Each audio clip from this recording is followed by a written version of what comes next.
Warden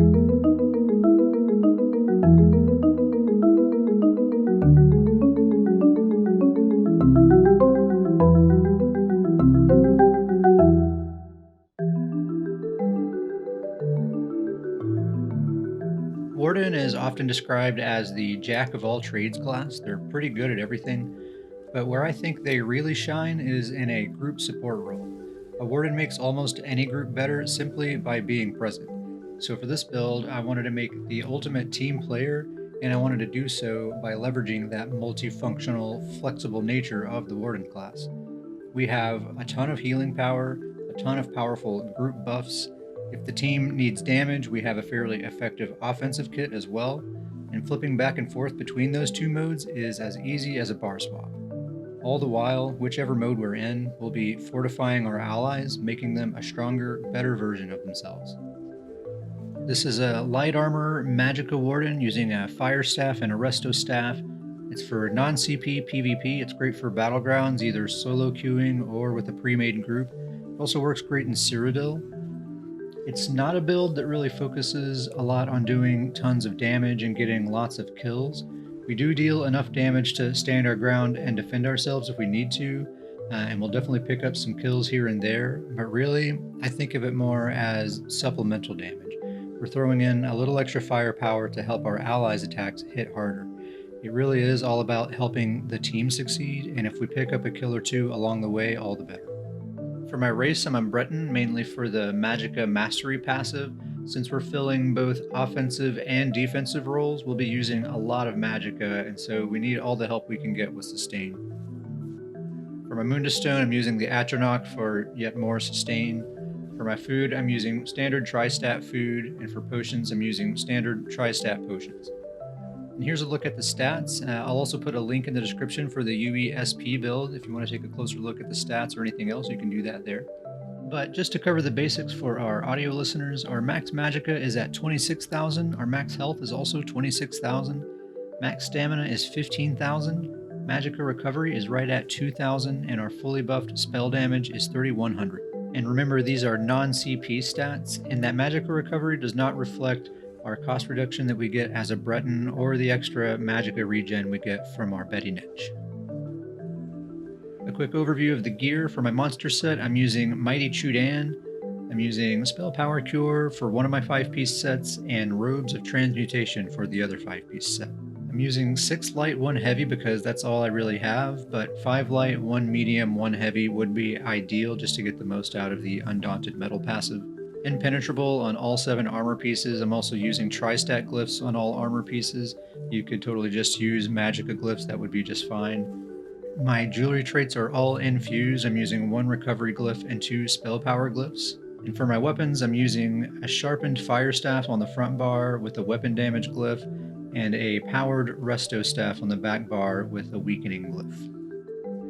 Let's start with Spell Power Cure. This set drops in White Gold Tower, which can be a difficult farm on Vet, but if you want, you can just farm the body pieces on normal and upgrade them from blue to purple or gold later on. Once upon a time, this was the PvE meta healing set, and it's still very good for that, but it's also a great set for PvP.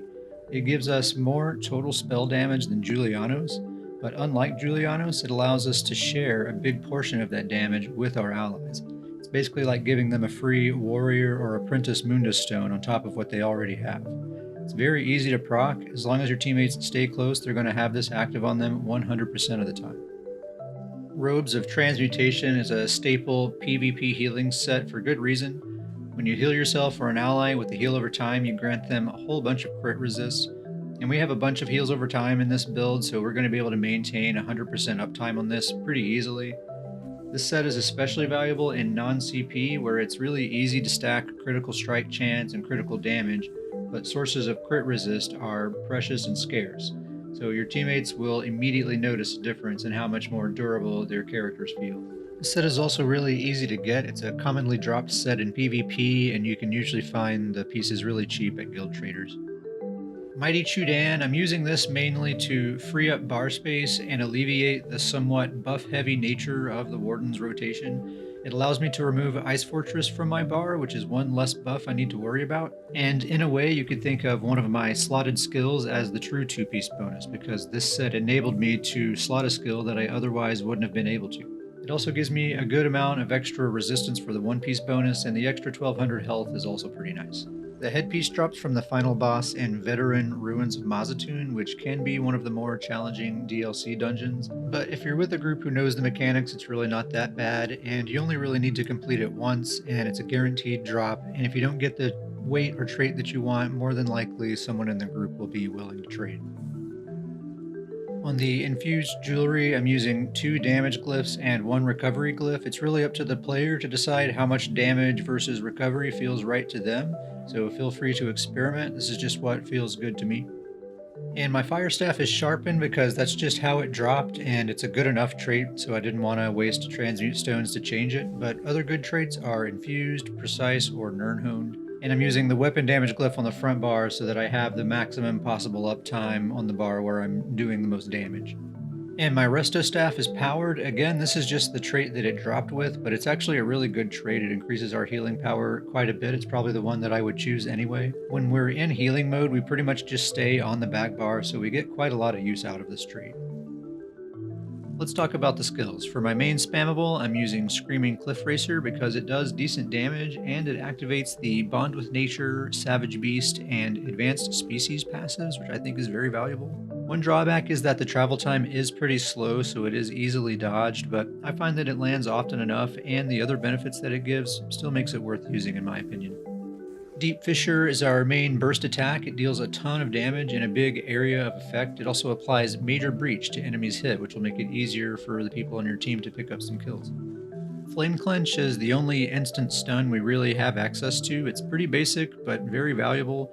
You can use it offensively to help line up your combo, or you can use it defensively to CC an enemy off of yourself or an ally under heavy pressure. Race Against Time, this is one of my favorite abilities. It gives us Major Expedition and Snare Removal, which is extremely valuable. This allows us to always stay mobile and really rarely get locked down with CC. In a big dogpile situation, this is often the difference between surviving or not. Shimmering Shield, this ability makes a great companion to Race Against Time. It basically makes you immune to up to 3 projectiles for 6 seconds. If you start getting focused from ranged attackers, just activate this ability, then use Race Against Time to reposition, and you should be just fine from there. Also, when you absorb a projectile with this ability, it restores Magicka and gives you Major Heroism, which gives you 3 ultimate every 1.5 seconds. Pretty amazing. For our front bar ultimate, we're using Permafrost. This is an amazing ultimate. Not only does it give you and your allies major protection for 12 seconds, it also applies the chilled status effect to all enemies that it hits, which in turn gives them minor maim, reducing their damage done by 15%. So your enemies are doing 15% less damage, and you and your allies are taking 25% less damage, so that's a total of 40% damage reduction for 12 whole seconds. On top of that, it also deals a decent amount of AoE damage and applies a 70% snare to all enemies hit. It's a very strong ultimate.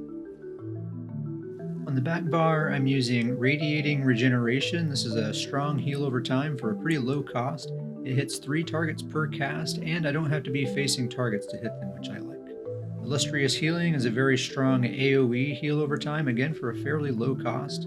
Budding Seeds is another AoE heal over time. This one only lasts 6 seconds, but it also gives a huge AoE burst heal when it expires. It also provides a synergy for an ally to give themselves an extra strong heal over time, and it pairs very nicely with Illustrious Healing.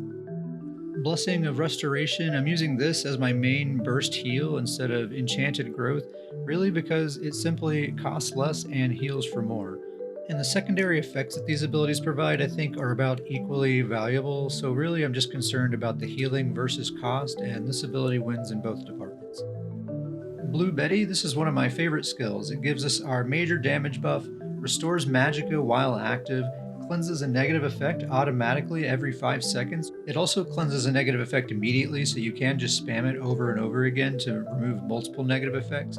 Best of all, it's free to cast, which seems too good to be true. This ability does so many good things and doesn't cost anything. And for our back bar ultimate, we're using Healing Thicket. This is a very strong AoE heal over time. It also gives one player an instant burst heal as soon as you cast it. It continues healing allies after they leave the AoE, so you really just need to touch them with it and they'll get most of the benefit from it. It's incredibly cheap. It only costs 90 ultimate, so we're going to be able to cast this very frequently. And it goes very nicely with Illustrious Healing and Budding Seeds. That's 3 powerful AoE heal over time abilities that you can stack on top of each other for an extremely powerful AoE healing area, or if it's a more spread out fight, you can place them in different areas to make sure everyone's covered. When you're on defense, try to make sure your allies are always standing inside your healing circles, Budding Seeds and Illustrious Healing. If the fight shifts to different areas, be sure to move your circles as well. Keep Radiating Regeneration active at all times. I usually cast it twice to make sure it hits everyone. And try to pay attention to when Budding Seeds expires and recast it right away when it does. Use your burst heal in emergencies when you or your allies are dangerously low on health. Otherwise, just trust your HOTS to keep everyone topped up.